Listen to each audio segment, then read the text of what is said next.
Hello বন্ধুরা, আজকে আমি তোমাদের সাথে একটা ব্লগ শেয়ার করতে চাই। এই বৃষ্টি ভেজা দিনে ভাবলাম তোমাদেরকে এই ভিডিওটা দেখায়।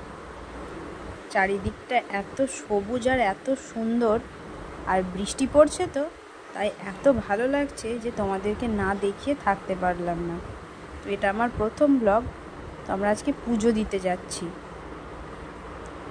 নদীর ওপারে যেতে হবে। এখানে দেখছো বাঁশের পুল করা, এই বাঁশের পুল পেরিয়ে নৌকা করে যেতে হয়। এটা ছাড়াও রাস্তা আছে, দাঁড়াও তোমাদেরকে দেখাচ্ছি।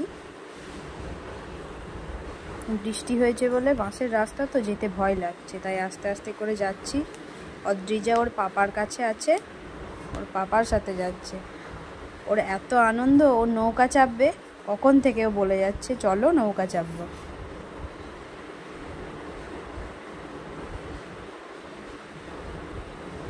এখান দিয়েই বেশিরভাগ সবাই যাতায়াত করে, রাস্তা দিয়ে খুব কমই যায়। চারিদিকটা একটু তোমাদেরকে দেখিয়ে দিই।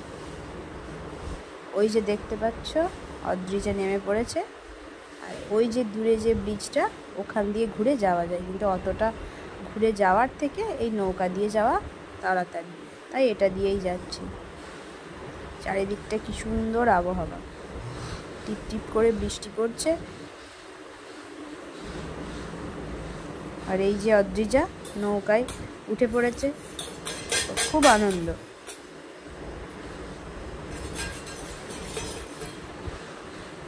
বৃষ্টি ভেজা দিনে বাইরে বেরোনোর মজাটাই আলাদা,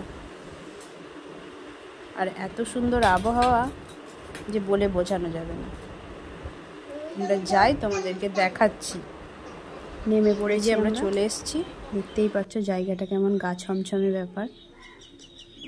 ওই যে অদ্রিজা ওর পাপার কোলে মাছ ধরা দেখছে।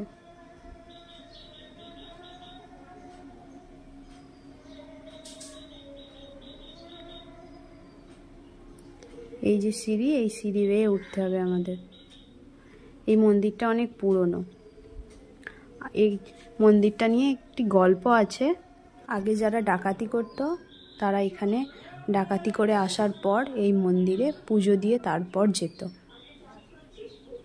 সেই জন্য এই মন্দিরটা খুব জাগ্রত। তো এই সিঁড়িগুলো বেয়ে উঠতে হবে। যখন বন্যা আসে তখন এই সিঁড়িগুলো ডুবে যায়, এখান পর্যন্ত জল উঠে যায়। এই যে দেখতে পাচ্ছ, এটা হচ্ছে স্কুল।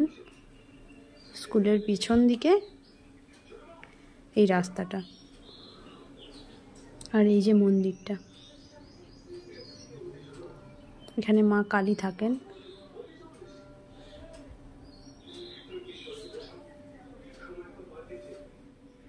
মাকে একটু প্রণাম করে